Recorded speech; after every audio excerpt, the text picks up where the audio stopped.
Swivl Sessions, interviews with field service entrepreneurs. Get insights and strategies from those who took the leap and risked it all to start their own home service companies.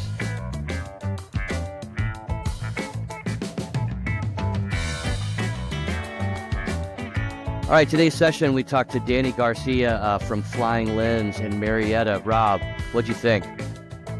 I thought it was an atypical session for us, all right? Not your typical field service business. Incredibly interesting. So Danny, what I liked about it was how customer-centric he was, and with a real focus on that repeat business, which is a strategy that's dear to my heart. Drones, not your normal podcast topic, but the simplicity of following the golden rule for future entrepreneurs. Treat your customers like gold. That hits the nail on the head as far as finding success in this. So Danny Garcia with FlyingLenz in Marietta, Georgia. Enjoy the show. Enjoy.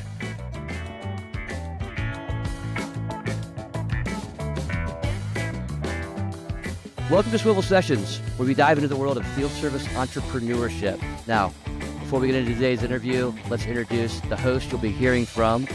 First off, there's Jeremy, our residential sales guru, the guy who thinks he's saving the earth by hoarding other people's discarded treasures from estate sales. He calls it going green. We call it a cry for help. And if you think he's got a great aim in sales, wait till you see him on the bocce court. He couldn't hit the broadside of a barn. Give it up for Jeremy. Thanks for those kind words, Tyson.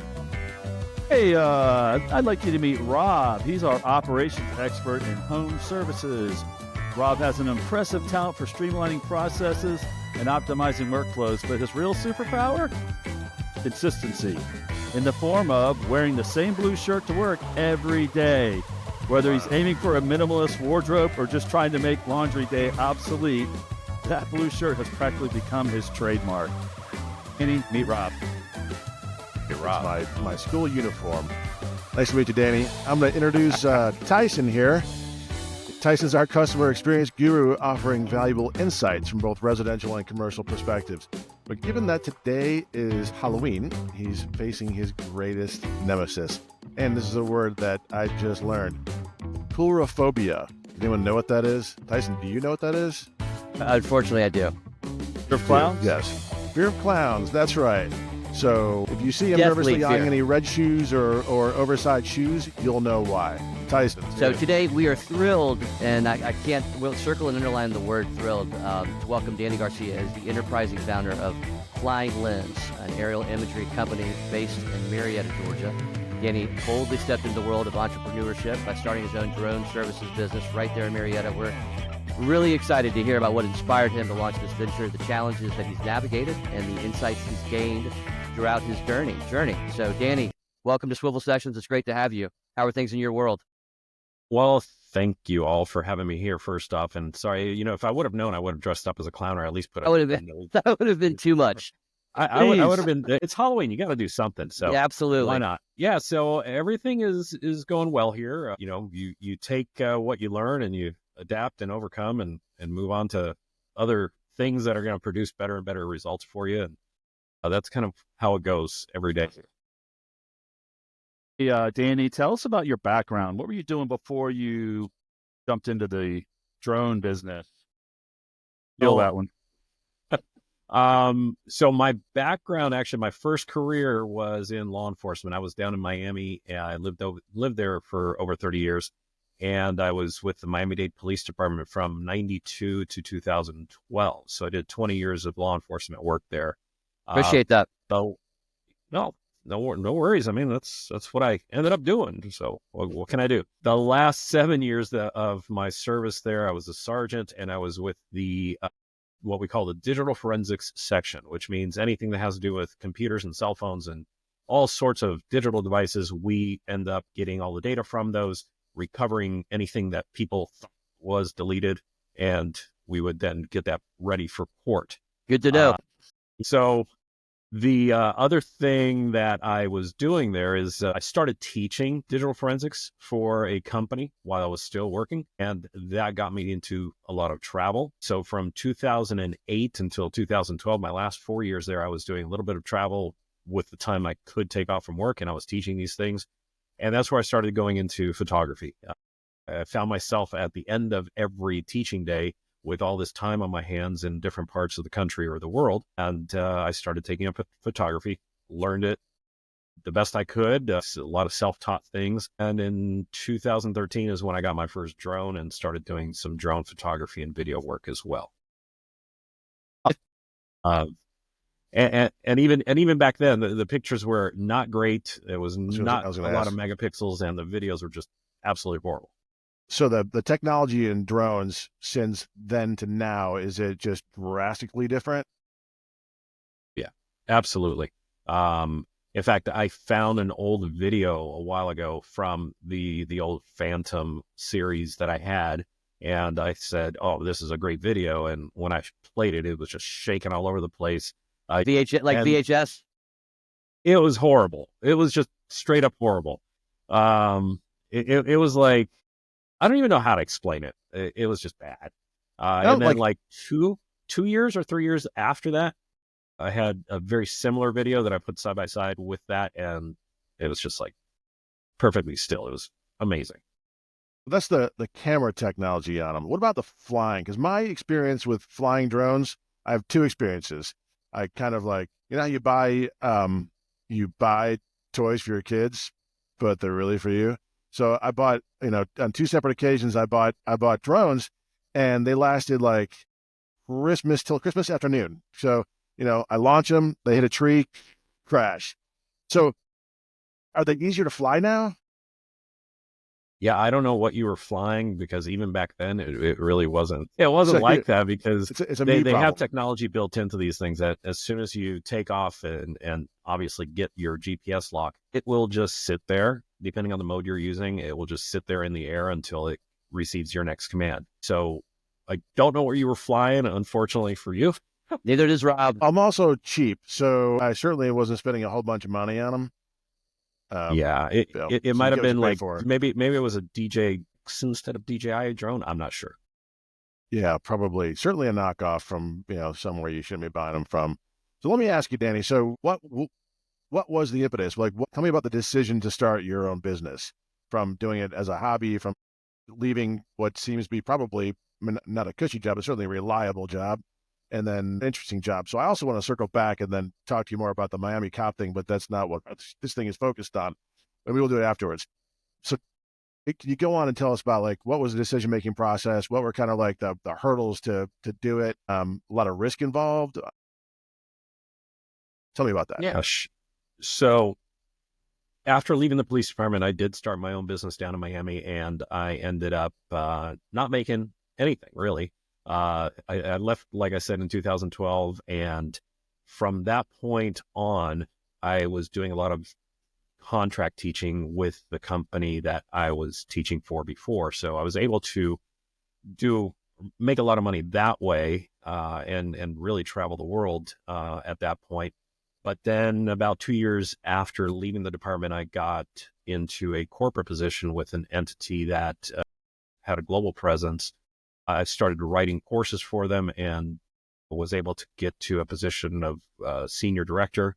Next position after that was a vice president position. But things changed. And in 21, they decided that they were going to allegedly eliminate my position, even though the position is still there. And I was in a position personally at this point. And now I had moved to the Atlanta region in 2019. I was in a position now that I had to make a decision: either go to work for a competitor that was literally 20 minutes away from the area that I lived in now, or I could do something for myself with the photography that I've been doing, for 16 years at this point, 16 years now. But anyhow, I made the decision that I was going to set up my business and go forward with doing drone work. I started it just doing some drone work for other companies that specialized in real estate. And I was just doing that as a subcontractor. And I quickly identified the biggest challenge was making enough money that way. Going from a very nice 6-figure salary to not even a third of that was definitely an eye opener. Mm-hmm. But I had all this equipment. I had already made all this investment, and it was time to start using it. So I built my own website. I started advertising here and there. I bought leads back then when I first started. And as I started doing more and more work, I started getting referrals. I then segued into, again, doing more of the regular photography for real estate and started building that as my main source of income now, which is my real estate photography and video company. So drones are still there. I still use them. I still do them. Having been flying for 10 years, you don't find a lot of people with that level of experience in flying these things and doing it from a photographic standpoint and being able to grab the right angles and do, playing with a light the right way and things like that. So I guess I'm not your average drone guy that goes out and buys something and crashes it. No, just kidding. It's me. That gets a drone, buys it, and says, "Oh well, I'm going to go and make money with it now." I'm fully insured. Actually, I'm overinsured probably, but I did things that are going to set up the business for success rather than just as a hobby. And I think that's what the biggest difference is between myself and other people out here. So Danny, when you are starting the company, everyone has expectations. What were the expectations when you first started FlyingLenz, and how have those evolved as the business has grown, and even like expectations as far as your clients go?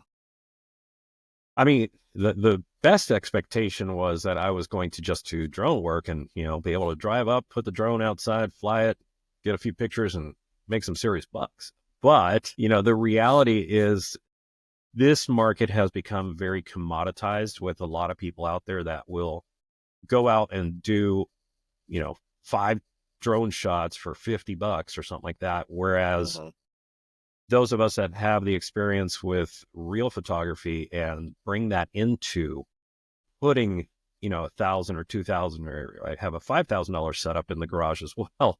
That is the thermal drone and everything else. That is a little bit different level, and we should be compensated as such. So the biggest factor really was compensation and the commoditization. All right, I'll do that one more time. We can edit that. And take. Yeah, exactly. We'll retake that one. And the commoditization of this particular sector of business. So that's really been the biggest challenge. But I still stay with my particular pricing, my structure, my delivery to clients, and I get repeat business. So I know I'm doing things the way that they should be doing. Quick add-on question before we jump on. I'd love to know what the thermal aspect of that That is was for. one of my questions too. I'm sorry. So I was imagining I was just imagining you're flying over and seeing bad guys inside and take them out there. I mean, I don't believe that my setup can do that, but technically speaking, what thermal cameras are doing, they're looking at the differences between temperatures. And what you can do with these things are, from simple things like finding a lost animal, get those calls every so often of people that, they lost their dog, they lost their cat, they want to go out and find them. And there's plenty of us out there that will actually volunteer our time to do things like that. Or God forbid, a lost child. I've talked to many police departments here when I see them either at, the burger bar that I go to right down the road or wherever. And I give them my card. I said, listen, I know you guys have drones, but, people do take off. If you ever need help in doing something like that, where it's, imminent danger of maybe somebody that can't find their way home, somebody with Alzheimer's or what have you, and you need somebody to go out there and see if they're in the woods or something, let me know. I'll be happy to go out there and volunteer my time. But basically it's a thermal camera that's mounted on the drone. That's it. Okay. And with that, you can see the temperature differences and you could find things in places that you may not see with the naked eye. So let me ask, really quick. So this is probably a little more elaborate question. So you mentioned that you set up your business for success rather than a hobby, and you're talking about how the market is there's a commoditization of this service. So obviously like you got a unique approach maybe, and can you just elaborate more on what that unique approach is? How do you differentiate yourself to decouple it from that commoditization? That I'm assuming that's your recipe for your success rather than being a hobby. Yeah, well, the drone portion of my business is not as high as I wanted it to be. Again, like I mentioned before, I have segued into more of a real estate media production company. Yeah. And when I say that, I'm doing the photos, I'm doing videos, and what I call my premium package includes drone photos and videos in there. So those folks that do purchase that particular package are going to get that as well. Another thing that sets me apart from others is that a few years ago, the Professional Photographers of America, which is an association of professional photographers, just like the name implies, they have had a certification for just photography in general.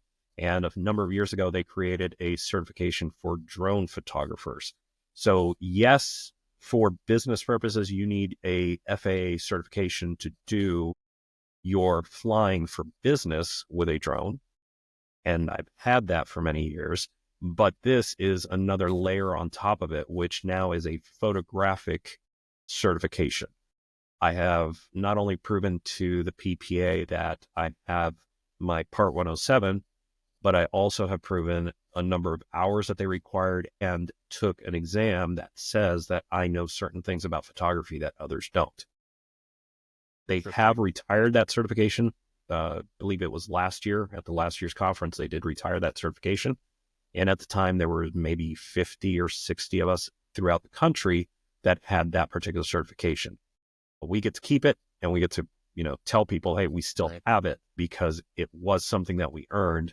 But that's a big thing that I have that, again, if there's only 50 or 60 in the country and compare that to 100,000 or more people that have the Part 107 today, it's a very small minority.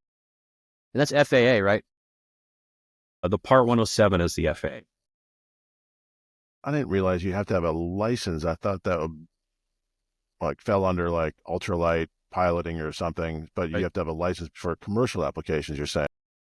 Right. And there's a lot of confusion with that.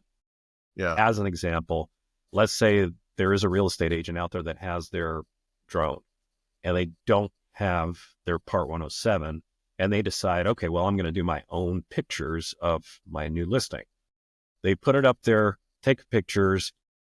Their intent is to use it for commercial purposes. Their intent is to use it to sell a property and publicize it. Or let's take it even down a notch from that.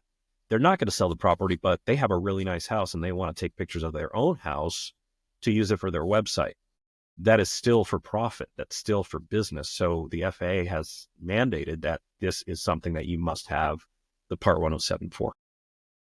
I'm sure they probably don't enforce much, if any, of those people that there's that's a whole other topic. I know. A whole other podcast.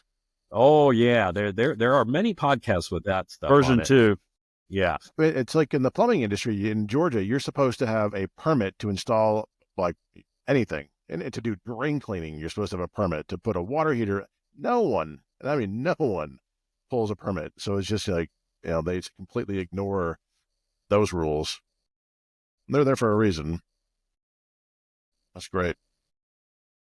Annie, you talked about the unforeseen hurdle of the lowball competition guys coming in and just doing not great quality work for low prices. Are there other hurdles you've run into? Maybe kind of to steer it maybe into marketing, or I don't know if you've tried to hire on new people, like staffing issues or anything like that you can talk about? Yeah. Actually, from the marketing standpoint, the old adage of build and they will come, right? Well, I built my website. I did everything the right way. And yes, people did find me, but I do find a pretty darn good success rate with my advertising campaigns that I'm running right now. I guess I'll share some numbers with you. For example, I have very, very, very targeted keywords for my Google ads. And on average, I'm at about a 17x return on my ad spend. That's awesome. Which is huge. So if I spend $100 a month, which is about where I'm spending right now, because again, it's very, very targeted. I use phrases and specific words rather than just a broad match. That is garnering about $1,700 in returns. And I know that I could increase that number if I want to turn up the heat on the photographers that I do staff out jobs to. I can, but my key is getting the business from the right agents so that I can then get the repeat business, number one, and number two, get those referrals, because that's absolutely priceless. So that is something that I'd learned how to do, and I'm going to keep that as a secret sauce that I've got. Smart. But it's something that, there's plenty of books out there. If you apply yourself to it, you can do it as well. The other part that you asked about was to hire people. Yeah, that's tough. And it's tough because I have a particular style that I want done. There's plenty of photographers out there that know how to use their camera, but I need it done a certain way. So I could find those people. And then my next challenge is, which actually is my first kind of hidden away, how are you going to deal with my client? Because if you don't treat my client properly, they're not going to come back. It doesn't matter how great your photos are, they're not going to come back. And I've heard plenty of folks, plenty of my current customers that have shared stories as to why they left, where they were working with, who they were working with, to come to me and to continue working with me and my team. I love businesses in general that focus on repeat business, because it seems like they develop a more of a culture of customer-centric customer service, right?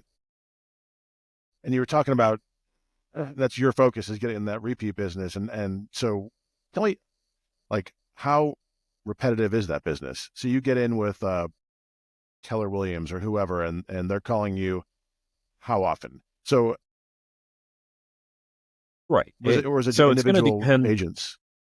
Yeah, it's going to depend on the agent. That's for sure. Right. Sure, there's a way to get into a particular brokerage. You mentioned Keller Williams. I've done, homes for many of them, but each individual agent is treated as an individual contractor for those companies. They're not employees, so they have their choice. I have one client in particular. She went and started working with a particular brokerage, and they said, no, you must use this photographer. Yeah. So she did, and she hated it. As she left that brokerage because she hated it so much, and now she's, able to use me again. There are other agents that are, I guess, they're getting the higher end listings, and they know the value of the photography and the videos and everything that we're for them. So they are willing to do the extra work. And the big thing today is the agents that allow me to sit there with them, collaborate on the script, and get them in front of the camera. That's a huge, huge thing for me today. And that's been the big game changer for my business this year. It's only the third year in business, and I can say I've already surpassed the six figures for this year in gross revenues. So it's working. Everything that I'm kind of working on has been working and building, and it's going to continue. And probably, if I could do it right, at least a 30 to 40% increase next year. That's great. Well, that's awesome. So the interview with the realtor and the drone, the whole 9 yards, the premium package, what would that cost a typical realtor on some high end home? Right now, again, this is, I've got the premium package, but I also have something called the top producer. That's above that, because it basically takes up the entire day for the higher end ones. And those are where we're doing everything that we would do during the regular day. Plus we're shooting in the evening hours towards sunset, grabbing all that beautiful lighting that comes in when, within an hour of sunset or sometimes sunrise.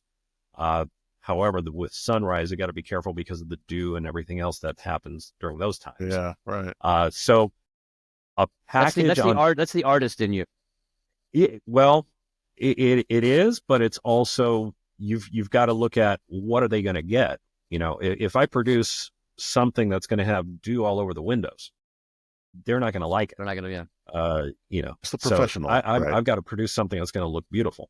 Yep. So on average, you're looking at about 1,000 to 1,500 for the packages that are going to include everything you need to get on camera, get the script writing done, get the collaboration done.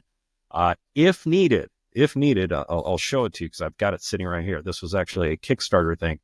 I've got a teleprompter that I could use, but lately, the way that I've been doing the script writing and collaboration, I've cut out the teleprompter completely, and I feed them the lines. We do it 2 or 3 times. We get it. We move on to the next one. Yeah, I'm a teleprompter guy. If you ask me questions, I spurt and giggle, and it's terrible. I need that. That's fantastic. I think, $1,500. I mean, if a real estate agent is getting a 3% cut on $1 million home, that is so well worth it. Yeah. I mean, totally. in my mind, I mean, I've looked at lots of houses, and if I can do a tour with a good photography and good drone shots, I mean, that seems like that's nothing. Invest in it. They're going to make that money and then some, right? Yeah, and that's my goal. My goal is to give them everything that I can to have them succeed. Your success is my business is what my tagline is in my emails, because that's how I feel. If I don't do my job right, you're not going to get the best value. So I've got to do that for my customer. Danny, it almost seems redundant asking a owner of a drone imagery company about technology, but I would like to know how technology has helped you, mainly from the perspective of what softwares or platforms you use in dealing with your clients, sending invoices, things like of that nature. Sure. It's no secret because it's on the website when people use it to schedule. I use for my scheduling, I use Acuity currently, and then that all feeds into when the appointment comes in. I have Zapier doing some back end work and putting it into my CRM, which it goes by the name Reach Penguin. It is a CRM platform that basically tracks everything. I could get all the business intelligence I really need out of that if I wanted to. I can do, campaigns and text messages and things like that. I track all my stages of when something comes in and gets scheduled all the way through, gets delivered and paid. So I can run reports and everything else on there. And then on the delivery side, there are, I would say 90%. Well, maybe a little bit less. 80% of the photographers out there that are sorry photographers if you do this, but the cheap photographers, they are sending their clients a link to Dropbox. And that's how they get their pictures. Right. I said from the very beginning, I don't want to do that. I need a system that's going to actually deliver the photos. It's going to deliver a real estate website that they can use. It's going to capture leads for them if they want. It's going to create flyers. It's going to do all sorts of stuff in the back end. It's even got an AI property description writer. And that is a third system that I use called Realtor Vision. And they end up doing all the deliveries and invoicing right through there. So my clients can log into one platform and see what they need to see. And at the end of the year, get all their invoices and all that good stuff. Again, client focused. I love it. Danny, looking down the road, or even now, actually, can you tell us about your goals, like anything as far as maybe strengthening partnerships, providing more services, expanding, franchising? I'm not sure, but anything you can talk about there? Yeah, I don't see franchising in my future. Named my business Atlanta Real Estate Photos.com or my website because I want to focus on the area that I'm in, and Atlanta is obviously a huge metro area. But expansion-wise, I'm always looking for photographers that know what they're doing and can deal with my customers. If they can't, they're not going to make it. I listen to a lot of books while I'm driving because I drive over 30,000 miles a year going place to place here. And spending all that time and listening and absorbing all this stuff, I've learned quite a few things. And one of them is, hire slowly and fire quickly. So if I take somebody and I see how they work and I start training them and start developing them. But then something goes awry, they're done. They're gone because, again, my customer comes first. And if they're not happy, I'm not happy. So it's been slow to expand. I do have 3 photographers right now on, I don't want to call them on staff because they're not employees, they're all contractors. But I'd like to at least double that, maybe even triple that, so that I can focus myself working more on the business rather than in the business. So that would be where my goal is right now. So, and once you achieve those goals and you triple your staff, you're doing 7 figures. What's your exit? Are you looking to sell the business, pass it on to kids? So, what's the exit strategy? No kids. So that's definitely not going to be passed on. I would be open to selling when I'm ready to relax finally, and not work, going from one career in civil service to then going and teaching and flying the world for 10 years and now doing this. Mm-hmm. This might be the last thing for me. I'm not opposed to, if there's a smaller company out there that has a good size clientele, maybe buying them out and absorbing their clients and their systems and converting that into how I'm doing things, so that when it's time to market and sell in whatever, I don't know, let's see how many years, maybe 8-10 years from now, I'll be in a much better position. Sounds like you're in a good position now. It could be better. I'm going to start finally looking for a virtual assistant to take up a lot of the administrative things that I'm dealing with, and that way it frees up more of my time to deal with, again, more of those higher end agents and help them succeed even further. Well, Danny, we've covered an impressive amount of ground today. Your journey building FlyingLenz is truly inspiring, and it's just been fascinating hearing about this area of field service. It's actually one of the more interesting podcasts that we've done since we started doing these. And the insights that you shared starting your business and navigating these challenges are incredibly valuable. But before we wrap up, what would you like someone thinking about getting into entrepreneurship to take away from this conversation? If we do have an audience, what would you like them to take away from what you've learned? Oh, I would say get ready for a ride. If your goal is to make, I'm talking about take home, make $100,000 a year. All right, let's bring it down to 50. If you want to make $50,000 a year, you should be shooting to gross well over that first 100,000, because you're going to have expenses that you have no clue even exist. If you're looking to make 100,000, shoot for 2. I know different products and services are going to have different margins, but you will need to shoot for that higher number because the expenses are going to come at you out of nowhere. You will need some money to make money. Don't be afraid of using that money. And yes, you need to use debt to get into business, and then make sure you make more money. Do things right. Make sure you follow the golden rule with your customers and treat them like gold. I mean, that is the lifeblood of your business. And there's many other things to do it. Listen to a lot of podcasts that like this one that give you insights, and read a lot, because the more you read, the more you absorb, the more you learn. You stop learning, you stop growing, you stop living. So that's where I would be. Danny, that's awesome, and thank you for taking the time to share the journey that you've taken with us. We appreciate that. Your story undoubtedly will resonate with many aspiring entrepreneurs, hopefully inspiring them to pursue their own paths. I want to thank Danny Garcia for those valuable insights and stories. It's clear how much hard work and passion and dedication that you put into building FlyingLenz. And for all of you watching or listening, if you're in the Atlanta area and you need any real estate, commercial, or aerial imagery work done, make sure to reach out to FlyingLenz. You can find their contact information right here on the screen. Danny, put your fingers up. Right there? Right there, yeah. To the left. There you go. To the left. Your left, my left. Yeah. They're ready to help you with your next project, and you can trust that you're working with a true expert in the field. Once again, thank you, Danny, for being with us here on Swivl Sessions. Thank you. Thanks for listening or watching. Swivl's field service software is everything you need to run your field service for free. Until next time, check us out at swivl.tech. That's SWIVL.tech. And Rob? That's a wrap. It's a wrap.